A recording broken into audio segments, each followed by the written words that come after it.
Giýçäş kardeşler, esenlikler, oguzy ile ýurtdaşlarymyz.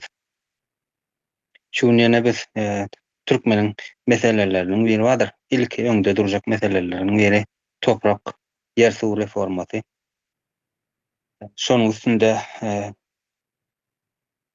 bir türkmen, bir ýurtdaşy Türkmenistanly topraga eýe bolanda we topragyna eýe bolanda siýasy tarapdan, ýuridik tarapdan näme gazanyp bilýär?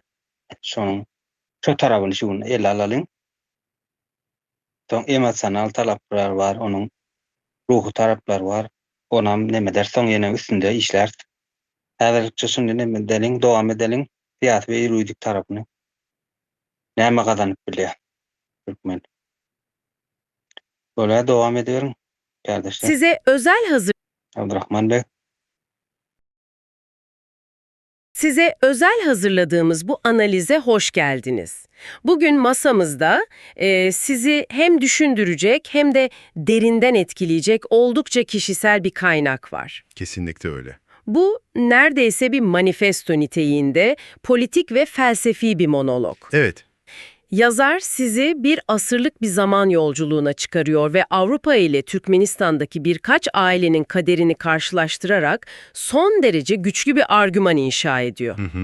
Bizim buradaki görevimiz ise bu metnin katmanlarını sizin için aralamak. Yani siyasi kararlar nesiller boyunca ailelerin kaderini nasıl çiziyor?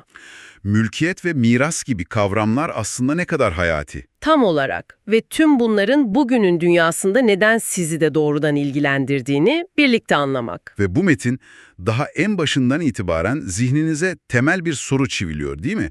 Tarih, ilahi bir güç tarafından önceden yazılmış bir senaryo mudur? Yoksa Kapalı kapılar ardında belirli insanlar tarafından alınan somut kararların bir sonucu mudur?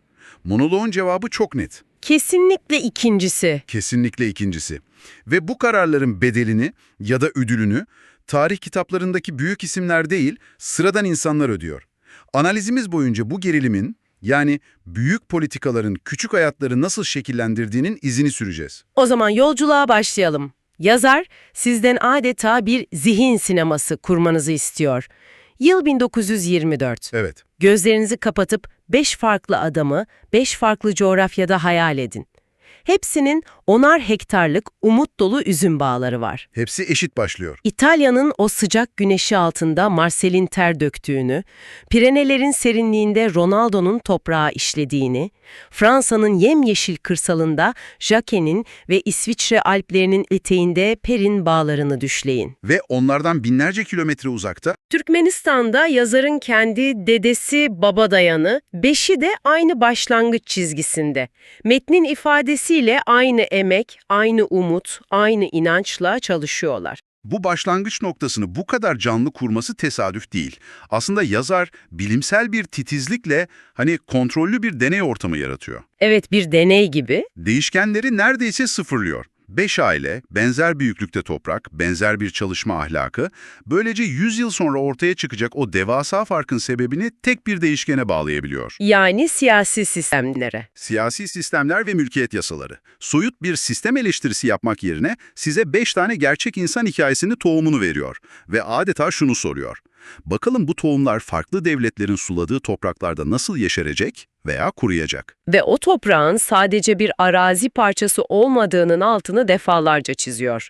Her biri için o 10 hektar geleceğin temeli. Evet, bu ifade çok önemli. Yani sadece o yılın mahsulünü değil, çocuklarının eğitimini, torunlarının kuracağı işi, ailenin nesiller boyu sürecek hikayesini üzerine inşa edecekleri bir temel. Bu o kadar evrensel bir arzu ki. Tam da öyle. Kendinizi hemen onların yerine koyuyorsunuz. Evet. Ve bu bir temel çünkü size sıfırdan başlama zorunluluğunu ortadan kaldıran bir zemin sunuyor. Her neslin bir öncekinin bıraktığı yerden bir tuğla daha koymasına imkan tanıyor. Anladım. Yazarın bu temeli bu kadar vurgulamasının sebebi de birazdan o temelin nasıl yerle bir edilebildiğini bize göstermek istemesi. İşte ben metini okurken en çok bu noktada sarsıldım. Yazar bizi 1924'ün o umut dolu atmosferinden alıp tek bir hamleyle tam 100 yıl ileriye günümüze fırlatıyor. Ve o 5 tohumun neye dönüştüğünü gösteriyor. Aradaki fark gerçekten inanılmaz. Avrupa'daki 4 ailenin hikayesi adeta bir başarı öyküsü gibi değil mi? Kesinlikle bir başarı öyküsü. Yani Marcel'in, Ronaldo'nun, Jacquette'nin ve Perry'nin o 10 hektarlık bağları artık sadece bir tarım arazisi değil. Bil, evet. Metnini o çarpıcı ifadesiyle bir sosyal asansöre dönüşmüş durumda. Bu metafor çok güçlü. Çok güçlü. Çünkü o toprak bir ailenin kuşaklar boyunca yukarı tırmanmasını sağlayan bir mekanizma haline gelmiş. Bu sosyal asansörü biraz daha açalım mı? Yani o toprak sayesinde mi torunlardan biri doktor, diğeri mühendis oluyor? Aynen öyle. O toprak satılıp çocukların en iyi okullarda okuması sağlanmış. Ya da ipotek edilip bir iş kurmak için sermaye yaratılmış. Ya da sadece varlığı bile bir güvence veriyor. Bir özgüven veriyor, bir ekonomik güvence veriyor. Metnin dediği gibi o ülkelerdeki politikacılar özel mülkiyet, miras ve insan onuru lehine kararlar almışlar. Yani devlet bir garantör rolü üstlenmiş. Evet, devlet vatandaşının kurduğu temeli korumayı ve bir sonraki nesle devredilmesini garanti etmeyi kendine görev bilmiş. Asansörün düğmesine basmış ve çalışmasını sağlamış. Bu resmin bir tarafı. Aydınlık, umut veren tarafı. Ama yazar hemen madalyonun diğer yüzünü çeviriyor. Ve bizi dedesi Baba Dayhan'ın Türkmenistan'daki mirasına götürüyor. Orada asansör falan yok. Asansör yok, adeta bir kara delik var. Çünkü orada alınan politik kararlar o temeli dinamitlemiş. Toprak artık Baba Dayhan'ın ailesine ait değil. Değil. Metindeki ifade tüyler ürpertici. Toprak, devletin kolektif, kimsesiz bir varlığı haline gelmiş. Evet. Miras bırakılabilecek bir mülk olmaktan çıkıp, devletin sadakati ödüllendirmek ya da cezalandırmak için kullandığı bir kontrol aracına dönüşmüş. Bu kimsesiz kelimesi üzerinde biraz durmak istiyorum. Bir şey hem herkese ait, yani kolektif, olup hem de nasıl kimsesiz olabilir? Bu bir çelişki gibi durmuyor mu? İşte metnin dehası bu çelişkiyi gözler önüne sermesinde yatıyor.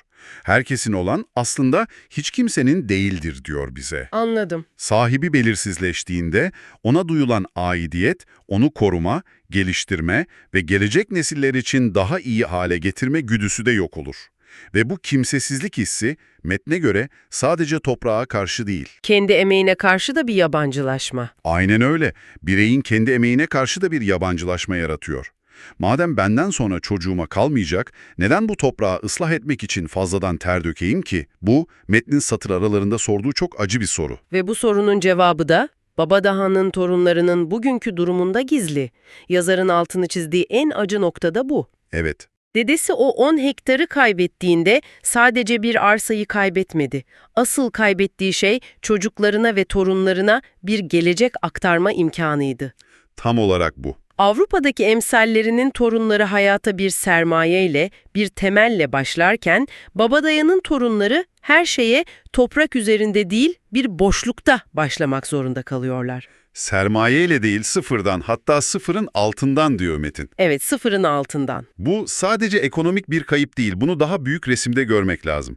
Bu aynı zamanda psikolojik ve varoluşsal bir kayıp. Köklerini kaybetmek gibi. Köklerinizin olduğu toprağın elinizden alınması devamlılık hissinizi de yok ediyor. Sizi bir ağaçtan koparılıp rüzgarda savrulan bir yaprağa dönüştürüyor. Siyasi bir ideolojinin nasıl nesiller boyu sürecek bireysel bir trajediye dönüştüğünün en somut, en acı verici örneği bu. Ve sadece bir nesli etkilemiyor. Hayır, ondan sonra gelecek tüm nesillerin başlangıç çizgisini geriye çeken bir karar bu. Ekonomik tablo bu kadar netken, insan yazarın neden mesele zenginlik değil dediğini merak ediyor. Metnin felsefi kalbi sanırım tam da bu noktada atmaya başlıyor, değil mi? Kesinlikle. Metin tam bu noktada vites yükseltiyor ve bizi maddi karşılaştırmanın ötesine taşıyor. Ve o can alıcı soruyu soruyor. Bu cümleyi doğrudan alıntılamak şart bence. Lütfen. Mesele kimin daha zengin olduğu değil ya da kimin daha çok hektara sahip olduğu. Mesele kimin kendini devam ettirme hakkına sahip olduğu. İşte bu cümle tüm monoloğun anahtarı, kalbi. Peki kendini devam ettirme hakkı tam olarak ne anlama geliyor? Bu sadece biyolojik olarak soyunu devam ettirmek, yani çocuk sahibi olmak mı? Metnin argümanıma göre çok daha fazlası. Bu kendi emeğinin ürününü, birikimini, değerlerini, dünya görüşünü ve yarattığı fırsatları bir sonraki nesle aktarabilme hakkı. Anlıyorum. Yani siz bu dünyadan göçüp gittikten sonra bile hayat hikayenizin bir şekilde devam etmesini sağlama imkanı Babadaya'nın elinden alınan sadece toprağı değildi. Hikayesini torunlarına maddi bir temelle aktarma hakkıydı. Avrupa'daki emsalleri ise Onlar sadece üzüm bağlarını değil, kendi hikayelerinin bir sonraki bölümünü yazma fırsatını miras bıraktılar. anlıyorum, yani devletin rolü burada iki farklı şekilde karşımıza çıkıyor. Bir yanda Avrupalı politikacıların yaptığı gibi bireyin bu devam etme hakkını koruyan, Güvence altına alan ve bu devir işleminin garantörü olan bir devlet anlayışı var. evet, Diğer yanda ise toprağı ve mülkiyeti merkezileştirerek, hepimiz için en iyisini ben bilirim diyerek bu hakkı bireyin elinden alan bir devlet var. Bu ikinci model, bireysel devamlılık arzusunu kolektif bir yapı içinde eritmeye çalışıyor. Ancak metnin iddiası o ki, bu durum nesilleri köksüz bırakıyor. çünkü her nesil baştan başlamak zorunda kalıyor. Aynen öyle. Her nesil bir öncekinin birikimi üzerine bir şeyler koyarak ilerlemek yerine sürekli olarak sıfır noktasına, başlangıç çizgisine geri dönmek zorunda kalıyor. Bu da bir nevi tarihsel ve ailesel hafıza kaybına yol açıyor. Babanızın, dedenizin tecrübelerinden faydalanamıyorsunuz. Faydalanamıyorsunuz çünkü ortada devredilecek bir birikim bırakılmamış. Ve bu analiz bizi bugüne, metnin yazıldığı 2025 yılına getiriyor. Yazar bu tarihsel karşılaştırmayı yaptıktan sonra yüzünü doğrudan size, yani bugünün okuruna dönüyor. Evet, Ve şu gerçeği adeta bir tokat gibi yüzümüze çarpıyor. Tarih, gökyüzünden inen soyut bir güç değil, belirli odalarda, belirli insanlar tarafından alınan kararların bir sonucudur. bu cümle çok önemli. Bu konuyu hepimiz için son derece kişisel ve güncel kılıyor. Çünkü bugün şu anda alınan kararlar da yarının Babadayhanlarının ya da Marsellerinin kaderini belirleyecek. Bu çok önemli bir nokta. Monoloğun bir suçlama metni, bir intikam çağrısı olmadığını anlamak lazım. Yazarın kendisi de söylüyor, geçmişi geri getiremeyiz. Evet, amacı o değil. Amaç geçmişe bakıp parmakla birilerini işaret etmek değil. Amaç, gelecekte alınacak kararlar için bir farkındalık yaratmak. Geçmişte yapılanların sonuçlarını dürüstçe anlarsak, gelecekte daha bilgece kararlar alabiliriz. Bu metin aslında kolektif bir hafıza oluşturma ve bir daha asla deme çabası. Bu farkındalığı yaratmak için somut bir de çözüm öneriyor. Metnin sonundaki o ifade beni çok etkiledi. Hangisi? Politikacılar tanrı değildir. Ama bazen kimin bir geleceği olup kimin olmayacağına karar verebilecekmiş gibi davranırlar. Bu o kadar ağır ve o kadar doğru bir tespit ki. Çok doğru. Ve yazar bu kibrin karşısında pasif kalmamayı, yani ses çıkarmayı, konuşmayı öneriyor. Evet, Evet, metnin finali tamamen bunun üzerine kurulu. Sessizliğin tehlikesine, kayıtsızlığın maliyetine dikkat çekiyor. Eğer bizler, yani sıradan insanlar, mülkiyet, miras, gelecek gibi temel haklarımız hakkında konuşmazsak, tarihin akışını sorgulamazsak, o belirli odalardaki belirli insanlar bizim yerimize ve bizim geleceğimiz hakkında karar vermeye devam edecekler. Metnin son cümlesi adeta bir manifesto, bir çağrı niteliğinde. neydi o cümle? Eğer biz konuşursak kendimize söz hakkımızı, hafıza hakkımızı ve gelecek hakkımızı geri alırız. Konuşmak burada sadece bir eylem değil, hafızayı canlı tutmanın ve geleceği şekillendirmenin bir yolu olarak, Bir direniş biçimi olarak. varoluşsal bir direniş biçimi olarak sunuluyor. Böylece 1924'teki 5 üzüm bağından yola çıkarak siyaset, miras ve kader üzerine gerçekten derin bir yolculuk yapmış olduk. Bu monoloğun bize hatırlattığı en temel şey sanırım şuydu: siyasi kararların asla soyut sonuçları yoktur. Her zaman son derece kişisel, nesiller boyu süren, elle tutulur gerçek etkileri vardır. Evet. Meclisten geçen bir yasa maddesi 100 yıl sonra sizin torununuzun hayata nereden başlayacağını belirleyebilir. Ve bu durum hepimize vatandaş olarak sorumluluğumuzu da hatırlatıyor. Siyaseti sadece televizyondaki soyut ideoloji kavgaları olarak değil, kendi çocuklarımızın ve torunlarımızın geleceğini şekillendirdiği somut bir arena olarak görmemiz gerektiğini söylüyor. Kesinlikle. Şimdi bu analizi noktalarken üzerine düşünmeniz için son bir soruyu size bırakalım. Metin, özel mülkiyetin korunduğu liberal sistemler ile toprağın tamamen devlete ait olduğu kolektivist sistemler arasında çok keskin bir karşıtlık kuruyor. İki uç nokta çiziyor. Aynen. Peki bu iki uç arasında bir ailenin geleceğini ve kök salma hakkını güvence altına alabilecek, metinde bahsedilmeyen başka politik modeller veya arayollar olabilir mi? Üzerine düşünmeniz için bu soruyu size emanet ediyoruz. Şeýle, kardeşler, dinläp geçdik. Yurttaşlarym dinländir. Indi aziz beýim mümkinçiligi bolsa üstünde türkeçipler bir açıklama edip bilse. İşte oradalar men dowam edeň. Ya mümkinçilik Evet. barmy? Merdana var. Siz devam edin, ben şu an işten çıkmadım. Boldy. Kardeşlerim söz alıp fikirlerini aydıp biler, üstünü doldurup ben sonra anlatacağım. Terziden Boldy kaytına ýapalım. koşuyor. Mhm. Endi staýda näme diýä? Dünýäniň okynjy ýeründeki ýani Ýewropa taraplary, Skandinawiýa ýani biram Türkmenistany 100 ýyl mundan öň, 100 ýyl gowrak mundan öň näme syýasy kararlaryň birleşip getirenligi. Ösen ýa-da ösüp barýan ýurtlaryň halkyna näme berdi şo toprak eýeçiligine eýe bolmak. Toprağa eýe bolmak. Biram Türkmenistandaky halka näme berdi? Ýani topraksyz galmak. Şonu deňeşdirýär-de. Onuň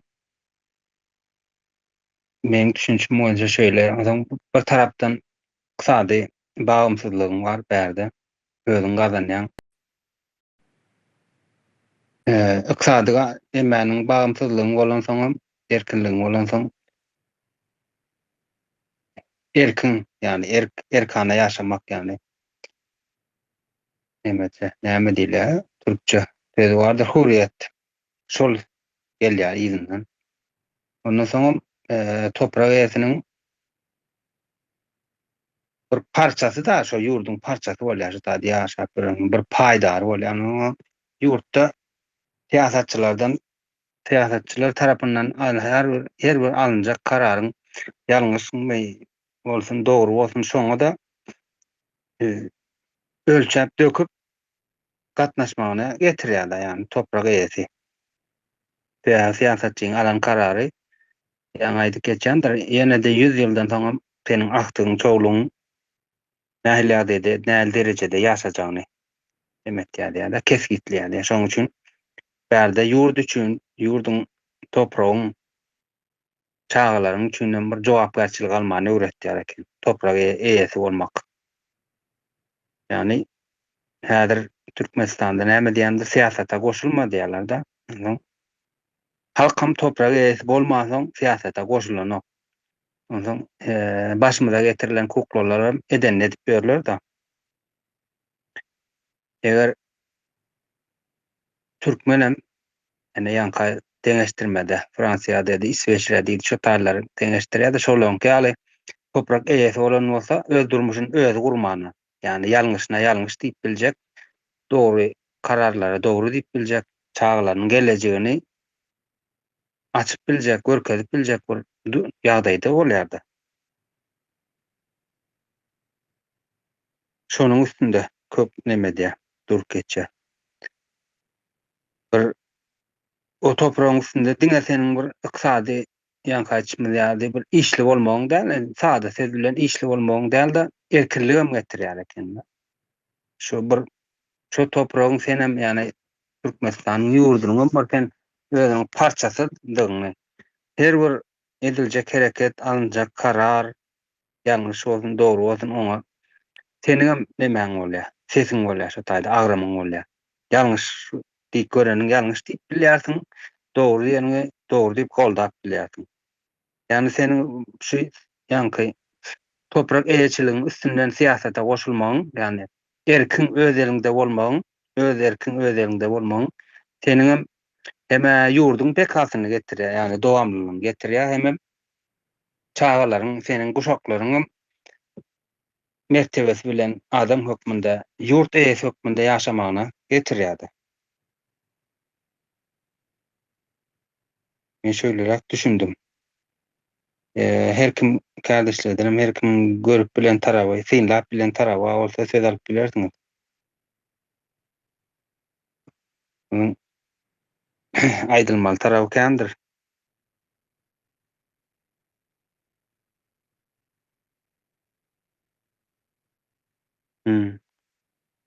Oğuzhan, kädeş buyur. Sizden. Evet, salam kardeşler.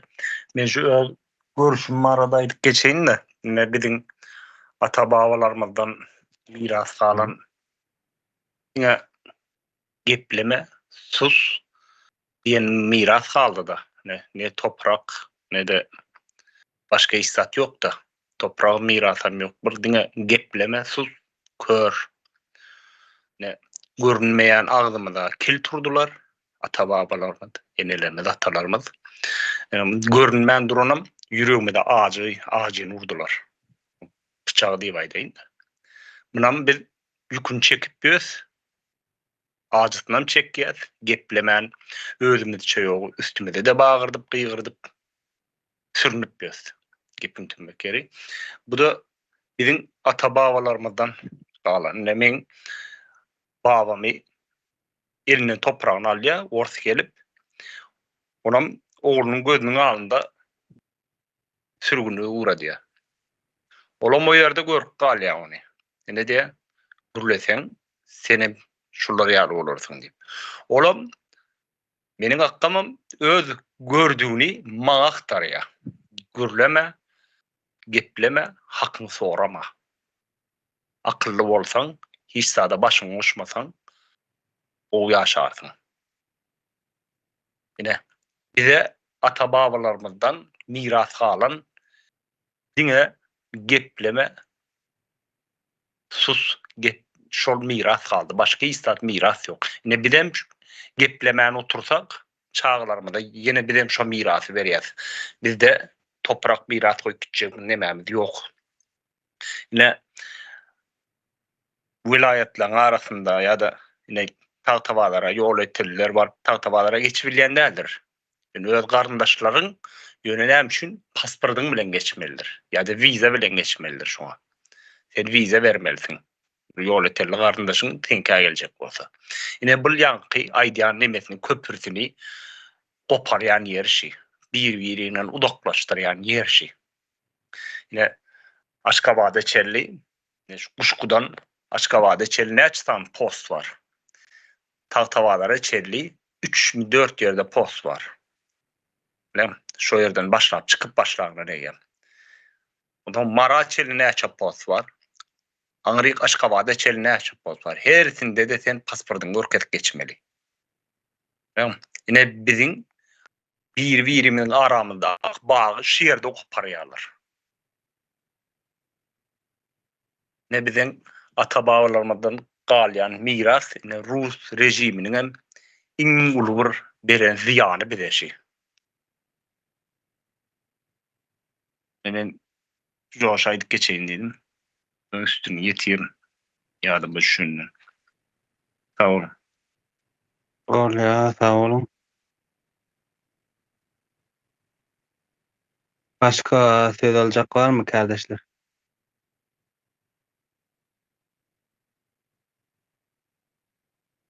Bahar hanım buyur.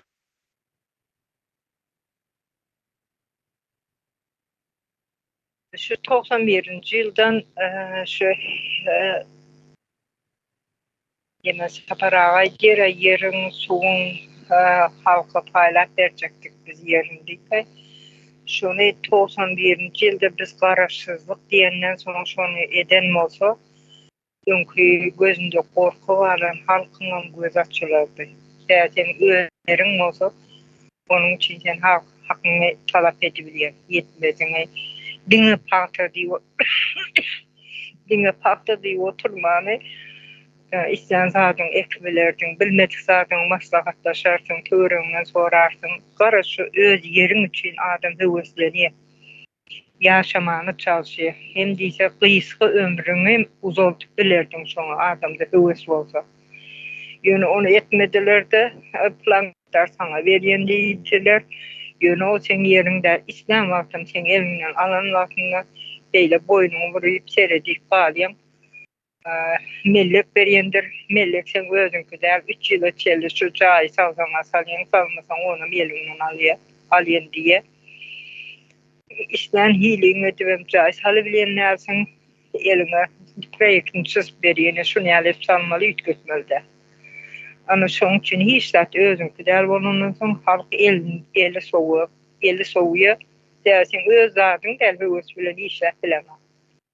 Öz bilen bir iş edilemez. Eger sen öz ýeriň bolsa o ýerden öndürürdin.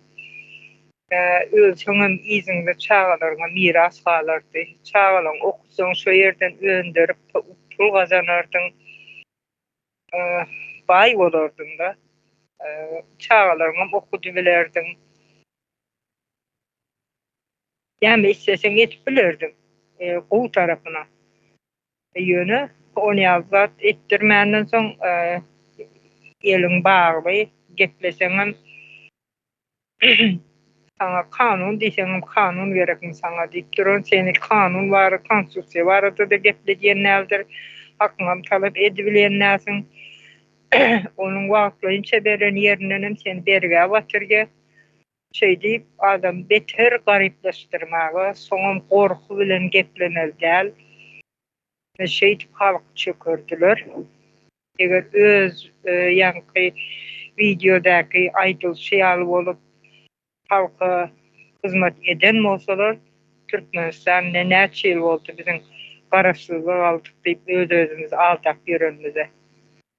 Hakykatdan garaşsyzlyk bolsa, bu hyzmatlar edilen bolsa, Türkmenistan Awrupadan ýokary giderdi. Baý bir döwlet bolardy. Sag olun. Bolýa, sag bolun Bahar hanım. Ünistada näme diýip geçýär? Men fin berjek ya. Fin berdim da biraz gerne. Şöyle siyasi karar başkalar tarapyndan alındy Türkmenistanda. Yani halkyň bähgiline alınmady o karar. Yani toprak alınanda indi dowamında da indi şu toprak ýerine gelmeli. Ýa-da halka gowuşmaly diýen bir siyasi karary halkyň öz almaly diýen bir düşünjäni berýär-de ortaga çykarýar. Başkalara garaşmaly däl, başkalar sana gerek bolan zady başkalar sen üçin etmeýär. Diňe özüňe gerek bolan zady ýani Türkmenistan halkyna gerek bolan şo toprak eýetçiligini Türkmenistanyň öz halky karara gelmeli-de ýerine almaly topragyny. Şonda şol iqtisadi tarapynda da yani mydama işlem bolar, pullan bolar, bir önümçiligi eder, öz erki bolar, ýurtda alınjak her bir karara şol toprak eýesi gol çekmese razymen ýa-da bunyň dogry ýa-da nä dogry diýmese şo toprak şo ýurtda karar alınmaz. Yani siyasata sade dile aýdanda öz siyasatyny ýa-da öz ýaşamyna öz karar alyp biljek. Şöyle akşada durayım. Leyla hanım buyurun. Salam kardeşler. Benim Hı hı. şu düşüncemi aytsam, yerin bolmasa, güç kuwatyňam yok. Garip bir adamsan da, hiç yere kolun yetmedi. Eger de yerin bolsa, güçüňem bolady. Ene şu güç noda, pulun bolsa, güçlü bolasan. Hemme zata kolun yetedi. Çağalaryňy okuda okutup bilesen, ýep içip bilesen, alaman diýen zatyňy alyp bilesen, sataman diýen zatyňy satyp bilesen, ekip dikip. Ine şunu üçin bizäni ýersiz goýganlar. Şunu üçin bizäni bilimsiz goýganlar. Ine şu zatlaryň netmesinler dep, kolu yetmediň bolsun dep, çağalaryny okutup bilmesin dep. Bizäni dilimiz ba, lekin hak hukukumuzni talep etmeke hakkımız yok. Hukukumuz yok. Şu derecege ekke koyupdylar bizäni. Eger-de bizäni pulumuz bolsa, bize daşary yurtlara çykypam, alış-beriş etip, bir zatla ek gelip, ýenedan nämizi güçeýtirip bilemiz, yerimizi köpeýtirip bilemiz, çagalarymyzy okutyp bilemiz.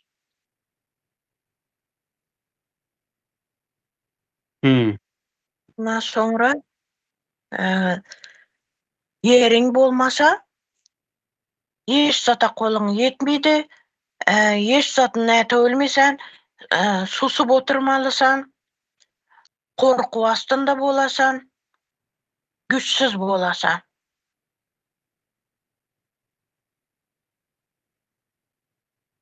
Şu bize indi şunu üçün hakkımızı talep etmelimiz. Yerimize ege çıkmalımız. Bizlere ata-enamizden hiç zat miras kalmadı. Ne üçün dese ulanın yeri yok. Bir gene jayi var. Hudam 9 bala bolsak, 9 balaga ne bolsun o jay.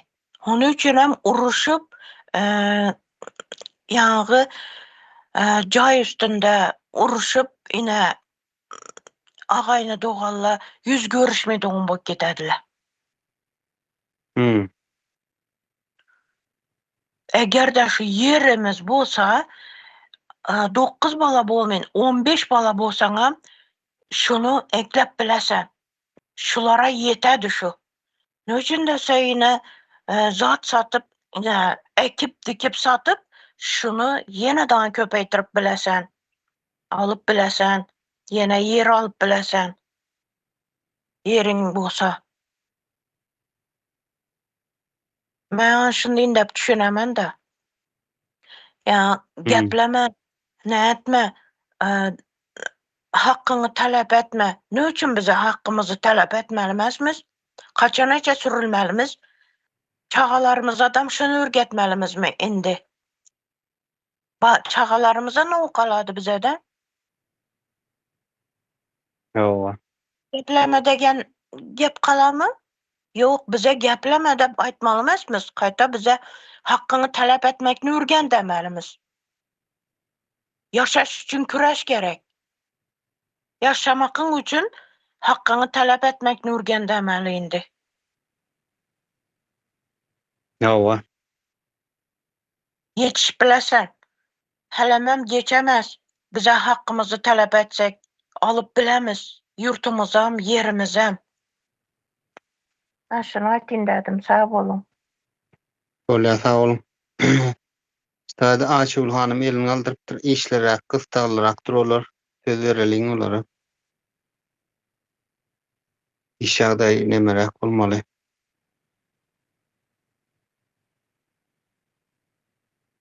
Aşul hanym buyur. Ýa-da Gowy. yere ýetçiligimiz bolmansoň bizler yere kökümüzi urup bilmedik da, o ýöňdenem şu wagt halkyň ýagdaýy näme diýen o çöldäki peşmekler bar, toglanyp beren ýel uğruna nira zat etse urukda şu ýere toglanyp beren peşmek ýalbydym. Halkymyz şoň ýa boldy, o ýurtdan o ýurda, onuňam toňy näme oktarýa bir ýerde dagamaly, ýitip ýok bolup gitmeli. Şu pikir geldi kelleme, ontaňam şu wagt biziň halkymyzyň aslynda-da şu yer almak, näme maýa goýmak diýim, näme diýmeli şoňa? Maýa goýmaly ýa-şol. Durmuşyň maýa goýmy, toprak. Ha, şoňa pikir ýok da, şu wagt näme kellemizde jaýymy araýyn, ýa maşina alnaýyn. Maşin näme maýa goýum däl, bir gün döwler, ondan soň taňa pul ýok, ýa-da malym köpeldiň diýden, olam ýani 18-nji ýyl gözüňme elip gitdi. Mallar sürü bolup gyryldy, gumyýyp. ot tapman. Sürü bolup garaldy. Neme çopan şeýmeň masin mallary getirip bıla vurup janymy agrady şonda. Nebeler sürüleri neme ölüp gitdi. Azaplary ýok bolup gitdi. Ýöne ýeriň bolsa, ana bärde nähili bir halk bir ýerde artama diýýeti, tarlama diýýeti, ýüregi suwly bularyň. Ýüregi suwly hemem ony ýerini bir alar gorksam ýok. Mysal üçin ýa öýüňde gyzyl bolsa onu aldyrarsyň ýa puluny aldyryp ne zat etdirip oturarlar ba. Ýöne ýeri bolanlaň ýüregi suwly neme köp guran da ýere köp guranlar. Şoňa bizim halkymyza şu ýere ýetçiligine girmäni aklyna guýmaly. Şu wagt men özüm enaý urutin näçe ýyldan bäri millege döwletnama berilip başlatda. Ýöne olam 1 million, 2 million şoňa almaly böli näme halk 2 million, 4 million aýlyk alyp oturan halka ýaman köp pul olam. Onuň üçin köpüsi alan o döwletnamany. Şo döwletnamada şu wagt ýeriň tapysymy diýip düşündim. Şeýle bolýar Merdan bey. Yok. Ol Bizim bizde yerimizin tapysy dämi? yok, ol Türkmenistanda şahsy elçilik barmy kadik görkezjek bolup göz boýama hereket ol. Men onu şonu Döwletnama anlatsam şöyle döwletnama diýen söz bardyr. Döwlet bolanda eýem biz Türkmenistanda aýrymdyr. Döwletle halk aýrymdyr. Şoň üçin oň sözü başga bolmaly.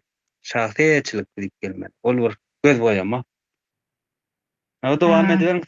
Şu täze mellek berilirler. Yok, man şu döwletnama almaly edilip ýa ol pul gazanmak halkyň masyndan şonu aldyryp otylar da. Yok, şonu kanun var, hukuk var, konstitusiýa işleýär, halkyň şahsy elçilik var diýeni albyr nämäli. Bir göz boýama hereket ol. Zat edip otynda içim bilen näme üçin menem almandyryn mellegime döwletnama almandyryn diýip şu öýümiň tapysymy diýip düşündim şonu. Yok. Nalda. Olam onda o zaman özleriniň bir çykarp ýören bir näme diýen usulymy hilesemi diýen. Nämäni halkynyň gowunyny yalançykdan hem o halkyň gowunyny görmek diýilen bir oýun ol. Şonuň ýaly. Sada dilde şöyle bolýar. Ne bileyin ondan men çygym aldy tap şoňa aldy böli onu da ýalňyz çykdymy ýene ýaňyndan ikilap aldyrdylar ona. Oň ýaly zaten bolmada tapy diýilen zatda. Bolmamy Döwlet bar bolsa ýalňyz etmene haky ýokdur döwlet bar bolsa. Döwlet ýok, ýalňyz etseler hem halkyň başyna goýup oturýarlar. Bir ýerde Gıçı çağama neme şahatnamalamda men näme milletimi parti beripdirler. Menem öýe gelip okudum, bakdym ol parti berdiler. Bu näme boluş diýdim soň. Soň bir aýyn şäherlik işim bolsa gidip görenda diýip bardym häkimlige, häkimlige. Siziň milletiňiz näme partiýamy diýipdi. Men partiýa meňdeşmiyim men diýdim. Ay diýdi makineler ýalňyz edendir, ýalňyz sandyrda diýip. Menem makineňiz ýalňyz edebiler diýdim. Menem makineňiz bilmän men siz öz işiňi dogry düzgün ýerine ýetirin. De hemen dürsäp beriň diýdim. Dürsäp berdiler şahatnama podup dürsäýäne keller haty. Ýöne şoň ýaly edip bara hakyň dogramalaryny ýalňyz ýerlerini aýtmalaryny bilen oklarda ýöne gorkusyp halk diýen zat otura durup dogry düzgün işlänem oklar haýal ýagallyk edip natarut diýjekmi? Şoň ýaly men tödüm jemläni taýdym. Bolýar, sag bolun. Muhammed bey buyurun.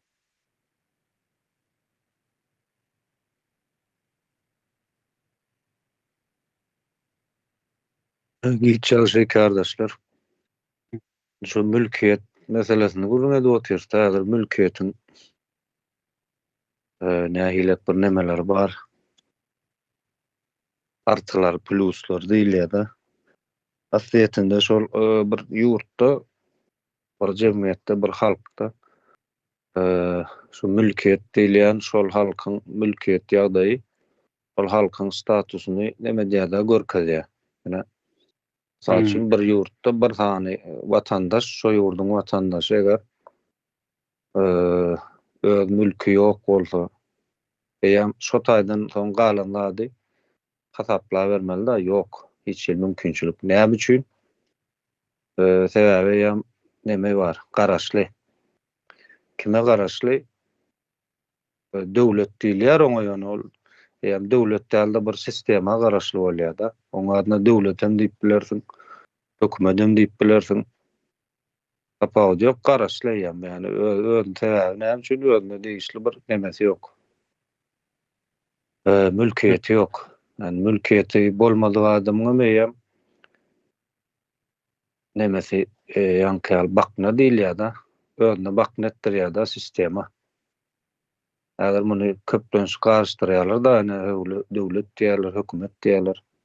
Ýok, ol eýem bir gurnalan bir sistem ol. Adamyň tebigi guruluşynda eýem ýanky mülkiýet duýgusy bar da, şo mülkiýet duýgusy bolan ýagdaýynda eýem şo bir ýurdun watandaşy hakyky bir şo ýurdun hem watandaşy bolýar, hem eýesi bolýar.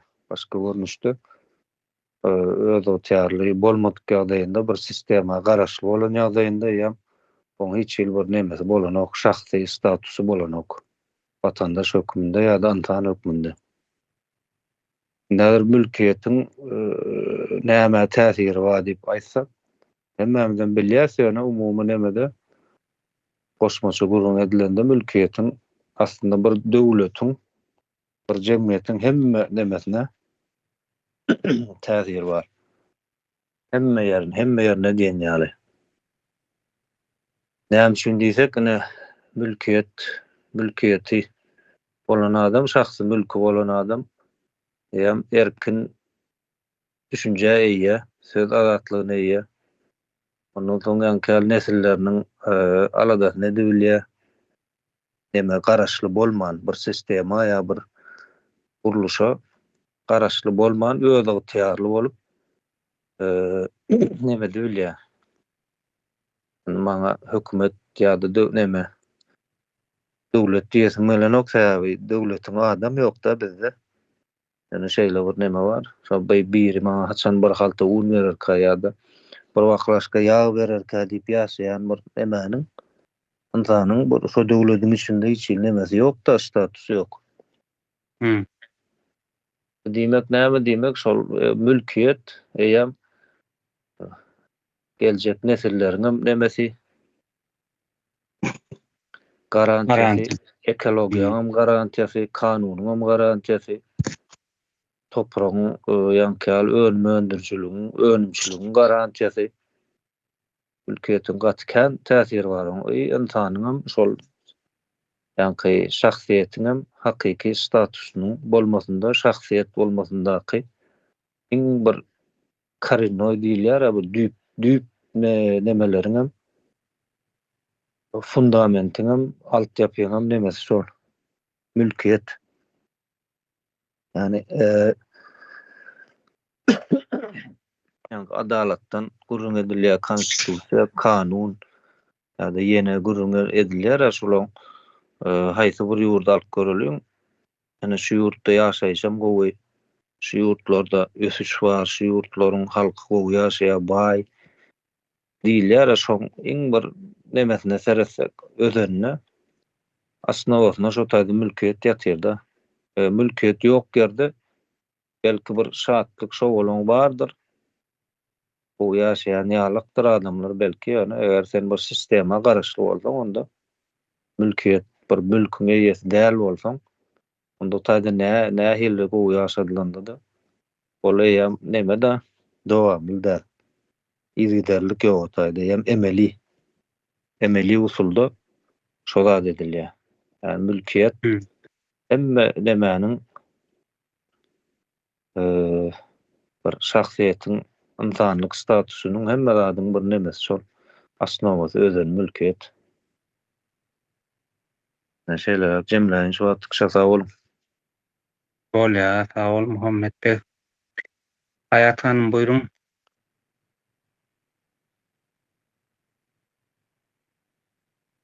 Indi günlerce şu toprağın nemesine doğatırsa, gurruna doğatırsa, eninde şunu kıyıskaça siyasetin, sosyologiyanın, psikologiyanın, filosofiyanın bir prizmasından geçirecek olan kıyıskaça. Indi bunu siyasi bir prizmadan karanlaktımız, eger yer bir hökümete degişli bolsa, sen o ýerde bir demeýänak da kärendesine, kiraýyna ýaşaýan ýanak. Sen sehel laýany bolmasaň, ýa-da diýen etmedik günüň, islam wagtlary sen o ýerden kowyp bilerler.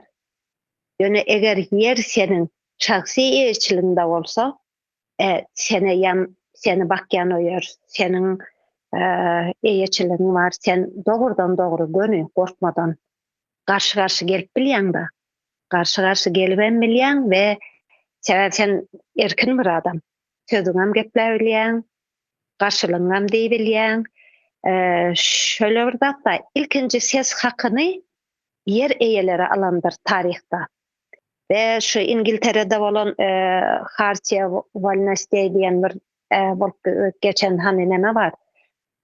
Hadise var. Şu ýerde de yer eýeleri birinji edek. Yani taryhda şol neme karolü diýenetdir ýerlerde. Biz madem şu yer eýetimiz, güýçli adamlar sen bilen diýenleri edersiň diýip diýenetdirerler. Dolayısıyla bular güýje garşy, hökümete garşy kelle galdyryp bilen bir orta güýçli, orta bir klas. Bular nemäniň absolutny hökümetin, hökümüň ýa-da häkimiýetiň absolutny bolmasyna garşy bir barrier oluşturýan bir klas höküminde görülýär. Juridik tarapdan garanmaktymyz muňa bu bir biziň yerin eýesi bolduğumuzy, yani kagaýda geçirýär we bizi tasdiklaýar da sen yerin eýesi diýär we men kullanma hakym, miras, islesem yerimi miras verme, islesem satma hak eýesi bolup bilýän. Eger de meniň yerime meselem biri girasa, ya biri meniň yerimi elimden aljak bolsa mene ýam kanun meniň tarapymda bolýar. O juridik prizmadan garanmaktymyz kanun meniň tarapymda bolýar, meniň şahsy eýçiligimi goraýar. Bu demek güýçli kanun diýmek, juridik diýmek. Hani demek bir hökümet, hani bir döwletdiňe bir özüniň ara çäklerini goramaýar. Meniňem o yerimiň ara çäklerini güýçli dep bir depkinde goraýar diýmekdir. Sosyal prizmadan garasak maňa mobilnost diýen zat bardyr sosiologiyada. Bu da status kazanmak, statusyny ýokarlandyrmak. Eýçilik, şahsy eýçilik bir kapitaldyr. Ve munyň üstü bilen mobilnost var, mobilnost demek statusu bir statusdan bir statusa geçmek demek da. Muny näme bilen amalaşyrylýar? Sosial lift bilen amalaşyrylýandyr. Bu sosial liftam şahsy eýçilikdir. Şahsy eýçilik bilen hem özüň garyplykdan çykyp bilýän. Meselem alýan, garyplykdan çykyp bilýän, orta klasa geçip bilýän. Hem bala şagalaryna bir bilim, meslek berip bilýän. Dolayısıyla näme demekdir? Ýurdun stabil bolmagy demekdir. Sosial prizmasdan garanmaktymyz. Psikologiýanyň prizmasyndan garanmaktymyz bu bizim bir howpsuzlygymyzdyr. Yani karnımız aç olan vakti bu bizi doyurayandır. Öýümüz vardır. Soğuktan, şamaldan, herhili tevil hadisalardan bizi gorayan, bize howpsuz bir nemäni, duýguny berýän bir neme hökümünde. araç hükümünde diyelim. Bol kulluk ediyor bize. Biram biz bunu hani yerimizi miras kaldırıverýäs. Mesela bala şagalanmada, aktıklanmada amını kaldırıverýäs. Selim bu da bize ölümsüzlük hissini berýär. Adyň ölünü, senin ol bir toprak, bir tarih diýmekde, ullokan bir tarih, onun içine kän zat berýär. Sen bunu nesilden nesile aktaranlarsın, sen ölümsüz bolýan eýem. Sen eýem nesilden nesile geçirip oturýarsyň ve bu bize bir ölümsüzlük hissi berýändir. Bu da filosofiyanın bir prizmasından garan vaxtımız yer bir demi değil, sağlam bir platformadır. Yönökece bir çäge ya toprak deldir. Bu sağlam bir platformadır. Bu sağlam platformanın üstünde biz dik durubilýändir. Hani ne derecede güýçli şamal gelsin, ne derece tupallar gelsin, biz sağlam dursa o yerin üstünde o bizi hiç adam etkilen nokta. Yönü bizim aşağımızın, ayağımızın aşağında o güçlü platforma yok vakti. Hani diýerler ayağımın aşağından yer giden yanak oldu diýer. Edilşen yanak. Bizim o şahsi eýeçiligimiz yok vakti. Bir de yönükece bir çalaca eten şamalım yıkıp her yere zıngıp taşlap bilýär da edil häzirki bizi Türkmen halkyny bir kısmını Russiýadan, bir kısmını Türkiye'den, bir kısmını Avrupa'dan neme çıkarşýarlar. Hemme ýere tekelce bir şamal dağıtıp bilýär bizi. Yani eger o şahsiyet, o şahsi eýeçiligimiz bizde bolanakda biz dik sağlam ayakta durup bilerdik ve bize hiç bir ne derece güýçli bolasyn o şamal, o bizim tutanağımız var da ýa. Biz tutanırdak ve o sovurup bilmezdi bizi. Güýçli bir derecede nemede ayakta dururduk. Görüşümüz yanak her akademik açıdan baktığımız zaman şu yerde görüyoruz da ne derecede önemli zat. Bu toprak, şahsi eýeçilik ve mülkiyet ne derecede bizim için önemlidir. Indi menin ata-babamyň Rusun periyesi gelmeden menin ata-babamyň yeri var eken menin mesela babamın elinden yerini alıp sürgün ettiler. Kowa dokumenti yoktur belki, sebebi dokumentleri bolupdur. Tarih bunu diýär. Hani Rus imperiyası gelen vaqtda şaşırıptır da bular bir çölün içinde yören bir nemeleri hissat bilmeyen biz kulturunu adamı orası görmek islendiler. Yöne gelen vaqtları ne derecede şu yerlerin nemesinin kaydı vardığını, o eline şu yer senin nemendigini, senin yerindigini tasdiklayan kağıdın barlığını görüp müňlerce kağıt var diye da yakıttırlar olan hemmesini. Müňlerce kağıtlar var diye, yani şunu berilen yer vesika dik geçen eken neme yuridik taydan häzirki yuridik taydan o wagty ýa-ni dokumentler bir topar dokumentler bar eken diýär. Onsoň ýakypdyrlar, köpsini ýakarlar bunyň. 30-njy ýyllarda bolsa bu kağıtları hani özlerine karşı nemetipdirler. Kanun çıkarılýar. Eger kimde şu kağıtlar bar bolsa bütün öňkü eýeçilikler nedistvительно dep kanun çıkarılýar. Ve kimin öýünden o kağıtları tapsalar, halkyň düşmany diýip basýan ekenler da. Şonuň üçin köplänçe adamlaryň özüm ýakýan eken, ýöne köp adamlara muny nemäň içine deri kılıfın içine salıp daşına da beýle mumu kızdyryp nemedip takyp ya yere gömýän ekenler belli bir yerlere ya jaýlaryň nemelerine o paksalaryň arasına nemedip zamuravat etýän ekenler, şeýdip gizleýän ekenler ve köp aýtýan ekenler falan ýerde şunu gömüp gitdim, falan ýerde şunu gömüp gitdim diýip ağızdan ağıza geçýän ekenler. Onu köplenci neme okudum da men şu Mahurda zatda yıkılan yerlerde ýaşaýan zatlar tapylýan eken tarihi. Görnäçe şu wagt Türkmenistanyň kän ýerlerini gassaň kim bilýär näçe beýle dokumentlaryň çykjagyny. Ondan soň meniň meselem babamyň ýeri alynan dokumenti ýakylandyr belki ýa-da gizlendir. Sebebi özüne karşı işleýär bu. Eger öýüňden senin bu kagys tapylsa, senin eýeçiliň barada kagys, sen halk düşmanı diýip seni atyga sürgüne iýerme ullakandyr, ulika bolýan eken da. Şonuň üçin hem adamlar muny özleri ýakyp gizleýän ekenler. Belki meniň hem babamdagy ata-babalarym muny edendir. Ýöne şu zady bilýäs, bize dilden dile bu ýetdi, meniň babamyň ýere alınandygy, özü sürgün edilendigi. Men o ýerde, o topraklarda muny belki ýakyp biler, sürgün edip bilerler. O kökü belki o ýere alyp bilerler. Ýöne men o toprakda ýaşan adam. Men o toprağa ýagyş ýagan wagty onuň ýsyny neçe ýyl bolasyn, men nirde bolaýyn, men ol ýysy tanaryn. Ol ýys başgaça ýys. Türkiýede da ýagyş ýagýandyr. Ýöne ýagyş ýagan wagty men ol ýysy alamak berdim. Ýöne men ol meniň toprağımda o ýagyş ýagan wagtyndaky ýysy men her bir ýysyň içinden tanaryn. O tandyrdan çıkan wagty, o tandyrdan çıkan çöregi, o çöregi suwuň içine sokup çıkaryp ýemäni, onuň ýysyny men her bir ýysyň içinden tanaryn. Men o howdyleri, o howdy. Men hiç ýerde, men luboy muzykaň, luboy mukamyň içinden men o howdyny tanaryn.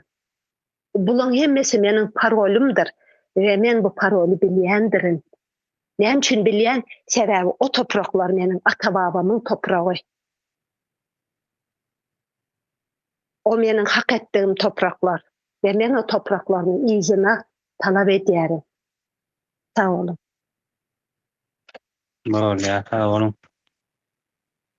Haýata. Aziz bey buyur. Eliňiz uşan bolsa. Sağ olun. Kardeşler, gowy nemeler aýdyp geçdiňiz, pikirlerinizi paýlaşdyňyz, sağ olun. Indi berde ruhsatyňyz bilen bir ekran paýlaşsam bolarmy? Bolar, bolar. Men şu taýda neme ýazaryň nemelerini aýdyp gidip ötürkemden gysgaça näme hakda aýdyp geçýär bu taýda. Yazar, yani saparağı. Ne başı, nälik başlayan, ne tarihi kim yazar? Ya Tanrı mı yoksa politikacılar mı deyip. Neme vardı? Başında başlandı. Ne bu taýda tarih gökten düşen bir neme değildir. Yazarın öz sözü şeyle geçiyor. Tarih gökten inen bir zat değil. Belirli adamların belli odalarda alan kararlarıdır. İlki bilen tarihi kimin yazýandygyny, yani tarihe eýe çıkmalydygymyzy we muňa biz sessizlik bilen yol berýänimizi aýdyp geçmek isleýän. Ondan soň şu taýda ýeneden näme geçýär? Kollektif her kime değişli bolsa hiç kiminki değildir. Yani tarihten alsak ya da baştan adamzadın başta kabile, tire bolup yaşan döwürlerinden alsak nähile? Şonun içinde de bir düzgün tertip bolýandyr. Yani şu taýda 100 adam bar bolsa, şu tirenin içindäki bir birey et tapsa hemme tiredakiler bilen paýlaşmak zorunda. Öyle düzgünler var. Bolupdur. Eğer paýlaşmasa daşlaýarlar tireden. Yani aýtjak bolýan zadym ine şu wagt dünýä görýän dünýämiz hersiniň öz territoriýalary bardyr. Araçakları vardır.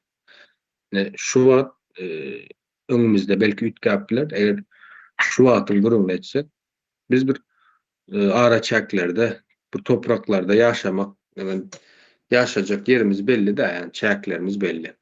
Türkmenistan hökmünde. Dünýäniň ähli ýurtlary hem şeýledir. Özüniň araçakları vardır. Onda ösen ýurtlar ýa-da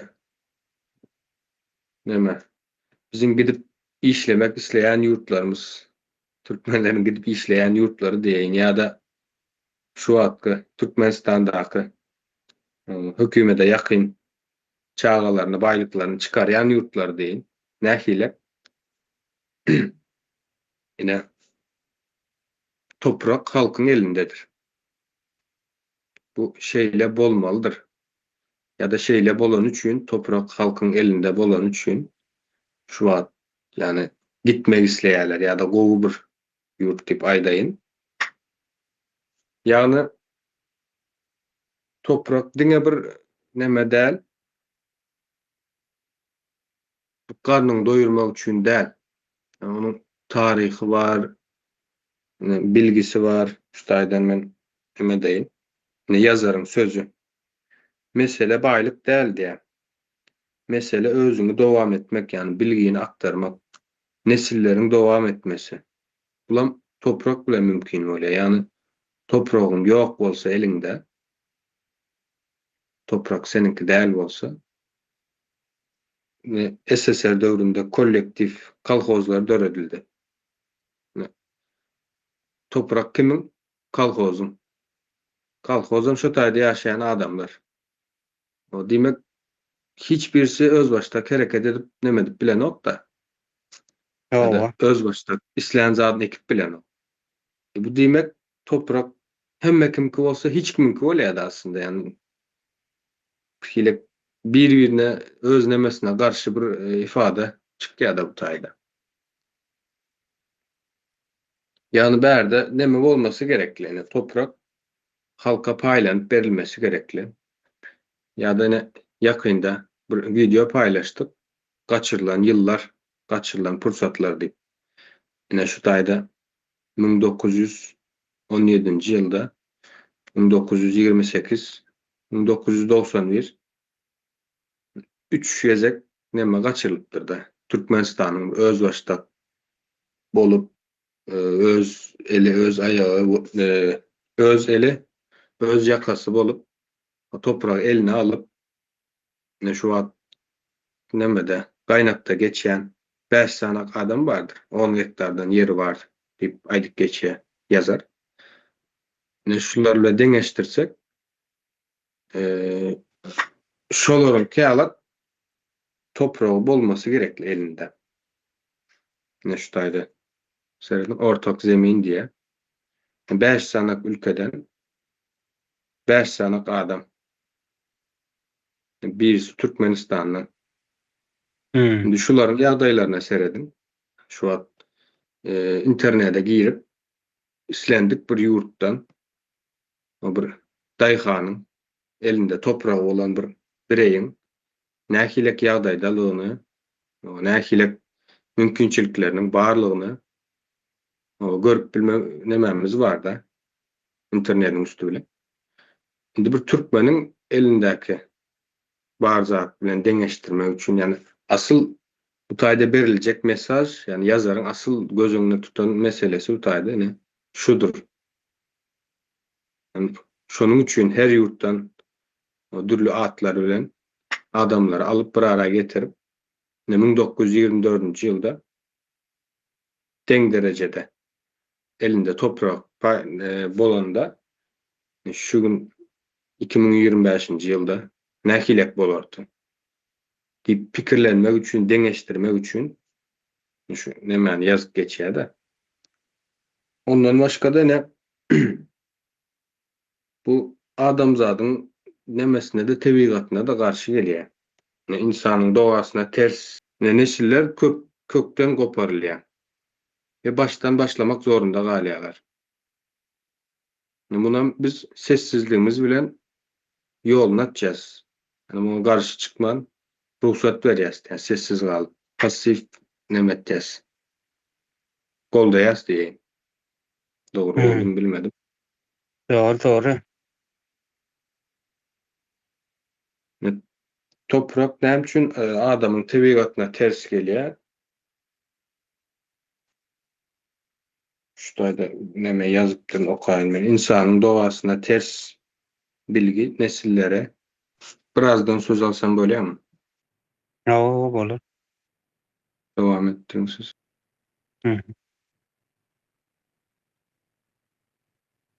Hawa kardeşler, kim söz almak isteýär bolsa dowam edipdiler. Gelmedikler.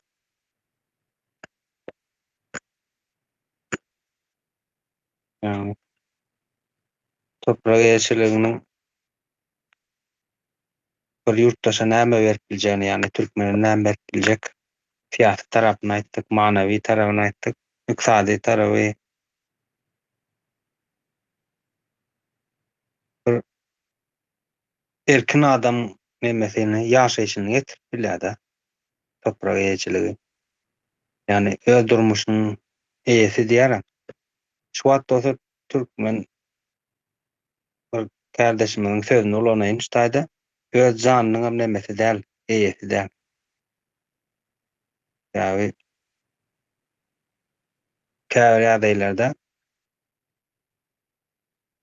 ýaraman ýatyr, ölmek ölüm görnüpdi, aňyrsynda bolýany kömek sorap bilenok da. Ýa janynam neme diýlenem, özünikidigini bilenok, şondan edýär. Şo ýagdaýlaryň türkmeniň dünýäniň ýüzüne ykmanda bolup öz janynyň eýesi bolman, pes derece ul hökmünde dünýäniň ýüzüne ýaýylmagyny öňüne almak üçin özüniň däldiňe uşaklarynyň üstü bilen ýurdun ýaşamagy edil häzirki adamlaryň nemesinde karar berip biljek ýagdaýynda. Ýa-ni Aziz bek aýdyp geçdi, şu neçelle 3 kapy açylypdyr nemeden sanasak, 19-njy asyrdan sanasak 3 kapy açylýar türkmen üçin, bir erkin adam bolup bilmek üçin. 3-nji ýapyldy. Indi 4-nji ortada görnüpdi. Şo kapyny biz tapyp girip bilersmi? Ol girip birmelidir siz o kapyny. Indi bolmasa türkmeniň bar bolmasy, türkmeniň ýurdunyň ýaşamynyň dowam etmegini häzirki adamlara bagly bolupdy.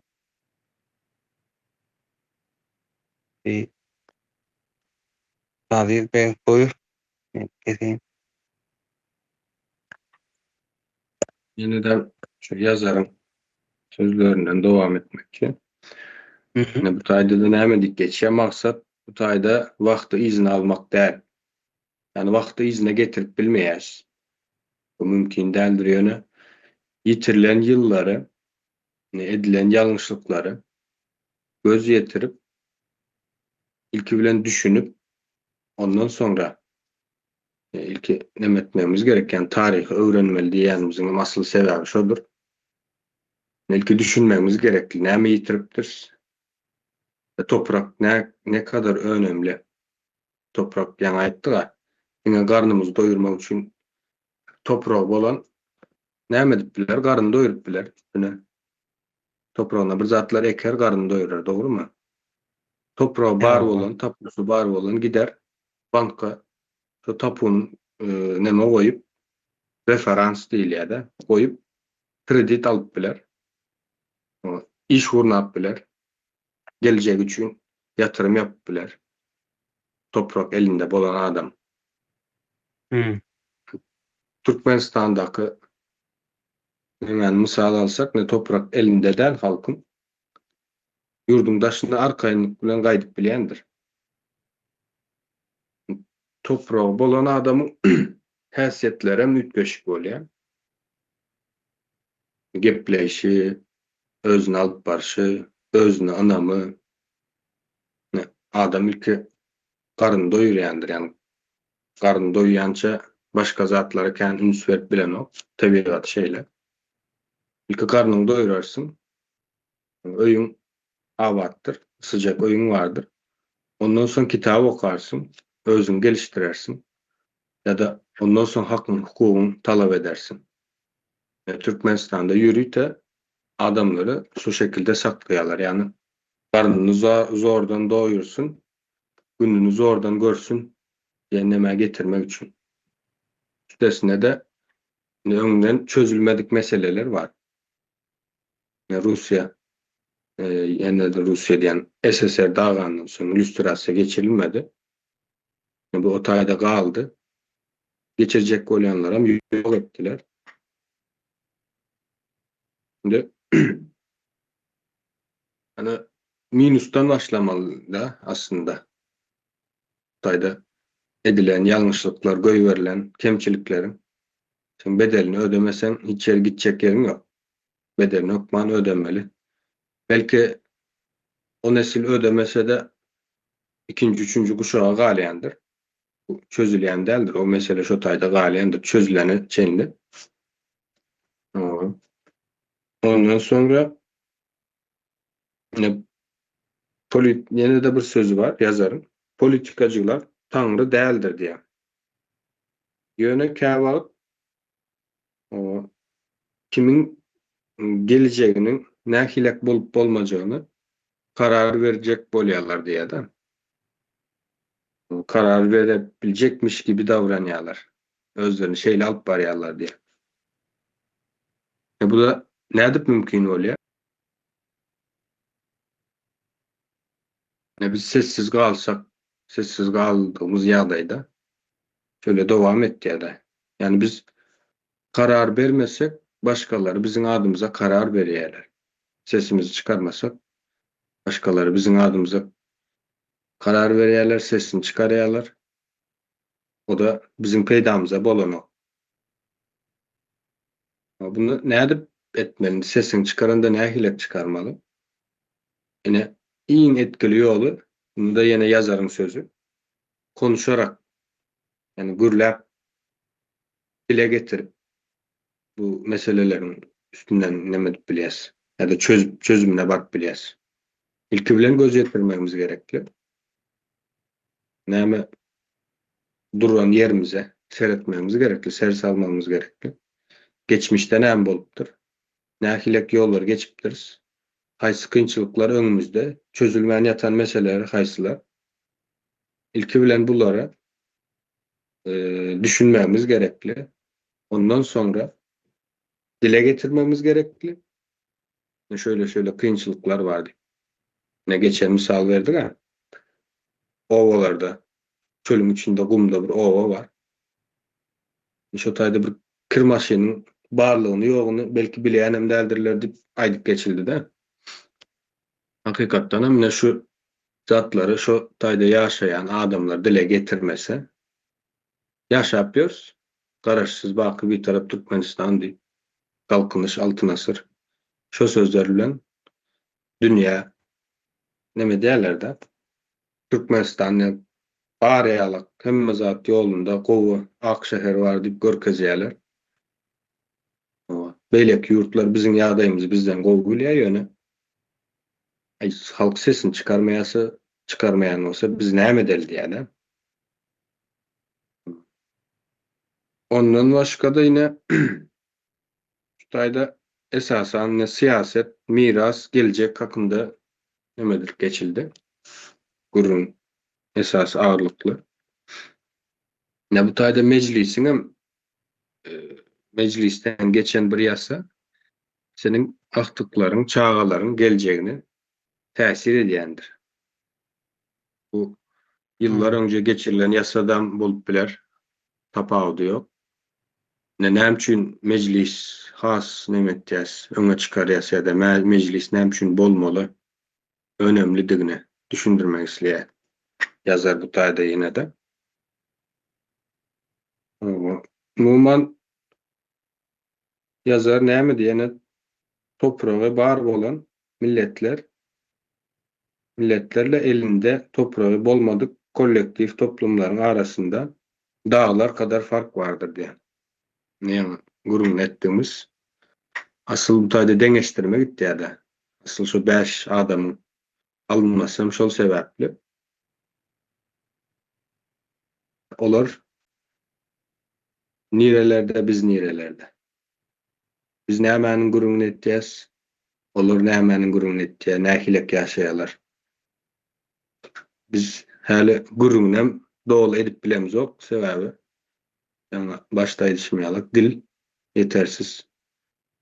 Dil nemeden ok dilimize mi işlenmedi. Yani bağışlanmalıyın deňeşdirme dogry bolarmy? Ine hayvanlar gepläp bilýän däldir. O yüzden hem hayvanlaryň nemesi ýokdur. Haky. Elbette bar, öldürmeli däl diýerler ýöne. Edil adamyň käla hak hukuklary ýokdur. Hatta käbir ösen ýurtlarda baram. Belli bir. Bizim käla bolmasa da. Sen gepläp bilen, eger olaram gepläp bilýän bolsa, edil adamlaryň käla bir hak hukuk bermeli bolardy. Ne geplemesem näýlek ýagdaýa düşýänimizi menem şonuň içinde emetmek isledim, düşündirmek isledim. Näzirlikçe jemledim, sağ olun. Olya, sağ ol. Para buyur. Sağ ol, sağ ol. Yeme, ben dinläp oturun, o etim çıkarman. O siz toprağı elinden alınan halkın näçinji uşağı, yani näçinji nesli? 5-nji mi, 6-njy mı, şeyde mi? Ya da ondan okyan. Beşinci. Hadi 100 yıllar, 10 yaşından nesil. Uşak täzelin ya diýsek, o epetli olýar, 6-7 olýar da. O eýetçiliň nämedigini, o düşünmäňiz, nemetmäňiz kyndygy görünýär, neme diýär. Ýönep bir zat bar, Suat Berdimuhammedowyň ýeke kellesi bar şeýlem. Oğlum ýeke kellesi bar. O ýazmyň kellesi ýekedi. Onuň Volodya Ulyanov Leninli biri vardı. Şoň eksperimenti sizin ýaşap görän zadyňyz Suat. Oňun ýeke kellesi vardy. Ýöne şu sistema bilen şolaň kellesi iki däl, hertiniň 5 tane kellesi bolan bolsa, bundan aňryk bolsa da toprak hususy eýetçilige, mülkiýete geçmän Türkmenistan ýagdaýynyň ýa-da başga döwletem bolan tapawut ýokdur. Hiç biriniň düzelmesi mümkin däldir. Näme diýen, aksioma diýilýär-de, bu kanuny laýyklykdyr. O Sovet Soýuzynyň ýykylşam jurnalakdyr. O görülen betbagçylykyň hemmejesi nemedir? Bunu näme üçin düşünmedik bolýarlar ýa-da düşünmeýärler diýerler. Oňam sebäpler bardyr. Onu öwrene bilseňiz nemäňizde galar. O biz döwlet boljak bolsak, mülkiýet bir döwletiň iň esasy tütündür. Şu tütün bolman sizin kanunuňda bolmaýar. Kanun işlemede mümkin näl. O sizin aşyňyzdan, işiňizden, başka hal ýagdaýyňyzdan bolmasy mümkin näl. Onu ne deňeşdirip görüňdi, näme diýende şoň üçin biz o 100 ýyllyk näde? 5 sanap döwletde 100 ýyldan soň o adamlar elinde näme bar? O Türkmenistanly Baba Daýhanyň eline hiç zat ýok, geday. İtalya'daki 10 hektarly ýeriň bahadyny sorak görüň, internetde eliňizde internet bar. Soraň 10 hektar üzümlüň bahady näçe diýip. Milyonlardan geçýändir. Milyon, näçe milyon? 10, 12, 15 milyondur. O hektar 3-4 milyondur. O 10 hektarly adam milyoner. Türkmenistan'da 10 hektarly adam kim? Kul, geday. Görünüp durar. O şonu görmediýärler edipdirler de.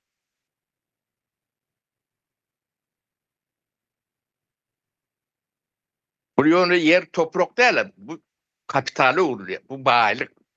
O her bir hozorun 10 hektarlık hozorun İtalya'da 15 milyon 20 milyon olsa o sende 2 milyon olan da sen bilen yere şeylen. O O sen puluna. O sen tatıp bilen banka kredi bilen kredi alıp bilen onun üstüne iş demedik bilen senin doğacak sağlar. O yani sermayeli loğu ya sermayeli. O okuvu geçimi hem medadi tayin yani. Belki hiç radyo yoktan 3 kelle 4 kelle yok orada. O şun yok bağınlığını şunu çözmen şu meselen çözmen o sizin millet olmanız da mümkünler.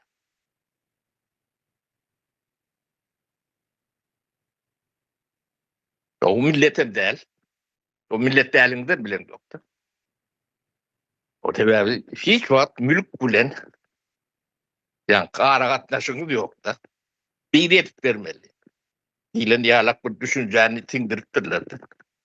Yani arkada deyip o tapyan demelerim, ağıtlarım şoğun emir. O arkanda dağ yalak ol, şol sezi edaret nemetmeli.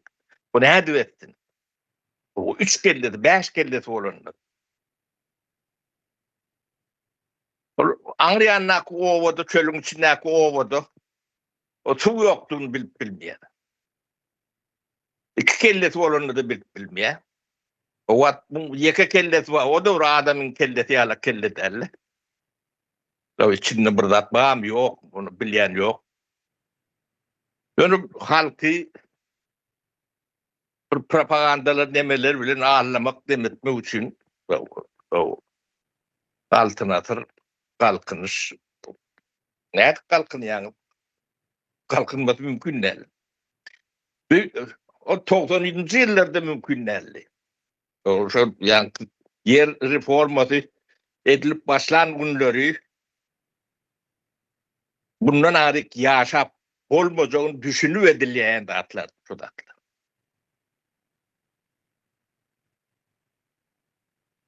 Bunu siz öğrenmeniz gerek.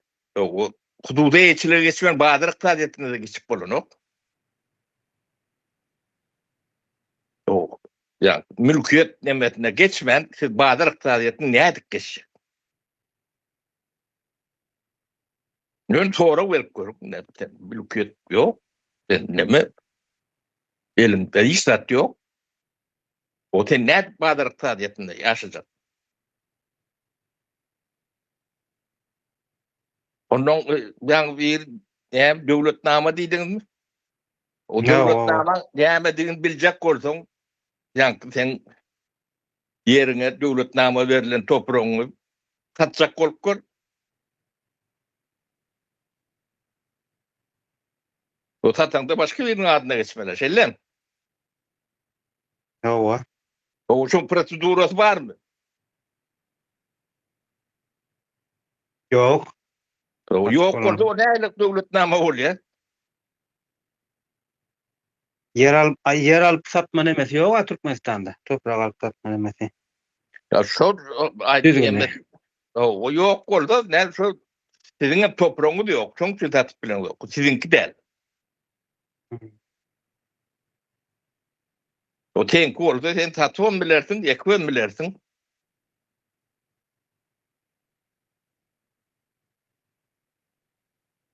O bizim halkımız şu zatlara da yani düşünmeyecek oluyor da.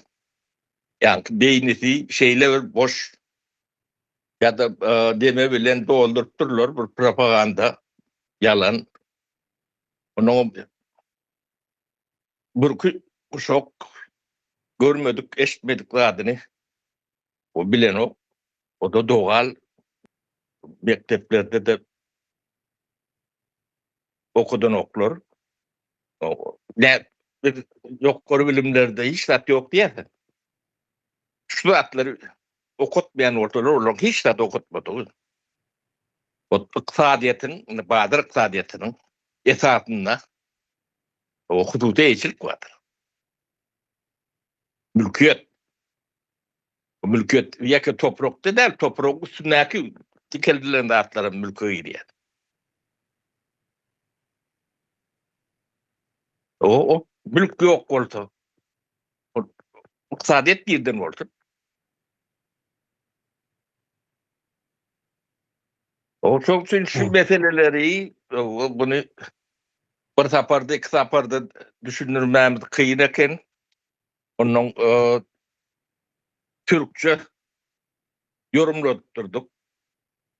Türkmençe yorumlayat 5 yıldan köprek şu düşündürüp gelen de beğenir. Onu düşünün o. Çünkü Türkçe görüllüydük. Orçça, İngilizce der. Olmadı koşun diline düşündürecek olur. Şu da atlara düşünmeyen tid ağrı görep bilen doktor. Hiç adam kurup bilen doktor. Sonra da düşünün. Bir kurcak diyenem burada yalan söyleyendir.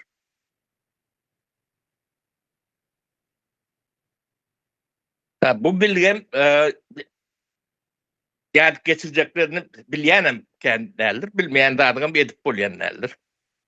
Çünkü bilmeyen de atlarının gururuna edip bolyenlerdir. Gururuna eden okurda.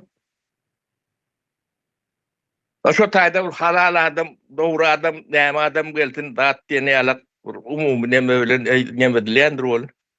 Halal, haram, neyme oğlum dedi. Çok, yani, mülkiyet neymetini dikeltmeyen, bana gidip bilen o. Onu da siz düşünmeyeniz gerek. Düşünmeyen, biri edip verenle, ol adam üstüne dukan olayandır. Ömrlük zat yok. O karlar ölür gider göçer o. Yine de önküseyalaktır. Bu zatları hiç kim öğreden yok. Beynançlı yarış ol. O bilim sistemi bunu düğünden demeden o. O bilim dediği şu zatları bilmezliği öğreden olmalı. O yok or bilimden şunalak. Ondan gönü yüzüne aitmalıdır. Olur yalak bilim verenden vermeyenin hat kudur o adamın teviği bilgisi oluyor da. Anladı doğu demeden teviğatın nemetinden alayan. Durmuşuna göre dene. Şu da Türkmenistan'ın beriyen ilminden, biliminden hem güçlü hem peydalı. Ne şu at, neyse adam otuyor, 20-30 adam otuyor. O şunu büyüğüne neyse adam düşünür ödeyenir. Böyle 4-5 yıllar kuruluruk geliyor. Matlaatlaşıp geliyor, öğredilik geliyor. O alan o.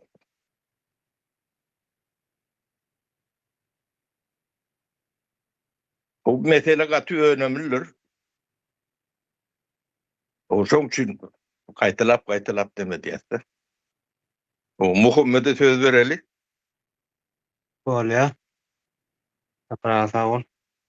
Muhammed Bey buyur.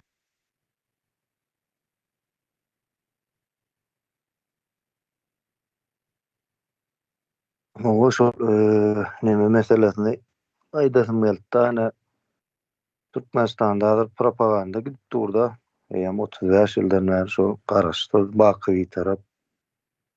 Şu at gurumlardan kardeşlerimden aydın gurumlarından şöyle orada çıkardım. Şol karıştı değil ya olin ol asıl. Şu bir yurt karıştı olacak ola birinci şon halkı karıştı olmalı. Karıştı deymem ben kıyali. Hiç bir nemesini hiç bir nemesini diysek olur. Günlük yaşamak için gerekli mümkünçülüklerinde emetmeliler. Birinin eline seyretmeliler de. Yo. Onun çözgüdünü yerinde şol mülkiyette oluyor. Mülkiyet, onun yanı sapara ait geçti. Erkin vazar.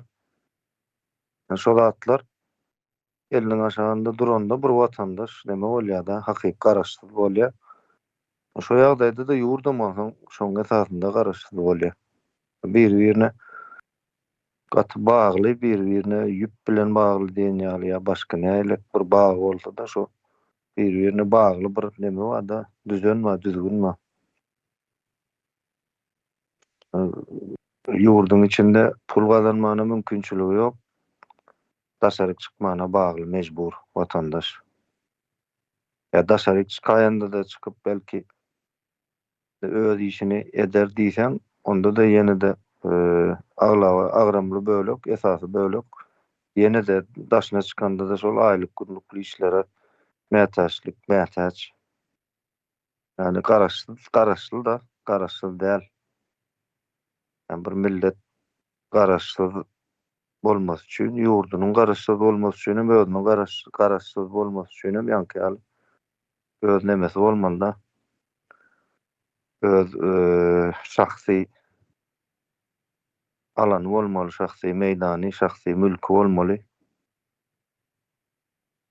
Şol näçe ýyl gyýgyryp bagyr integem aýdyp berenleriň sebäbi şol. Şu garaşsyz. Yani tersi, tam tersi garaşly. Döwlet hem garaşly, başgalara garaşly, halkam başgalara garaşly. Uman. Şonu goşaýyn diýdim, sag bolun. Bolýar. Sag ol. Ahmet Bey. Kardeşler, bugün toprak eýetçiliginiň mülkiýetiniň üstünde degini geçdik-de hemme taraplarynda syn etdik. Bunu ýene dowam ederiz. Temany. Biz alanlar, gelenler üçin her kime sag bolsun. Aýdýaryn.